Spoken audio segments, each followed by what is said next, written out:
ఎలాగొచ్చాడు?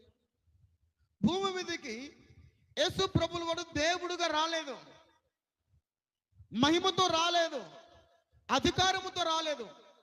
యేసు ప్రభులు వారు భూమి మీదకి ఎలాగ వచ్చాడంటే తన మహిమనంతటను విడిచిపెట్టి, తన అధికారమును వదిలిపెట్టి, తన సింహాసమును వదిలిపెట్టి, ఏమీ లేనివాడుగా తన్ను తాను తగ్గించుకొని రిక్తునుగా చేసుకొని, ఇంకా జ్ఞాపకం చేసుకుంటే దరిద్రుడై ఆయన ఈ లోకానికి వచ్చాడంట. ఎలాగొచ్చాడు అంటే యేసుక్రీస్తు ప్రభుల వారు మానవునిగా లోకములోనికి వచ్చాడు, మానవునిగా ఈ లోకములోనే జీవించాడు, దేవునిగా ఆయన జీవించలేదు.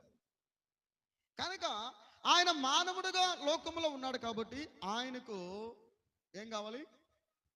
అభిషేకం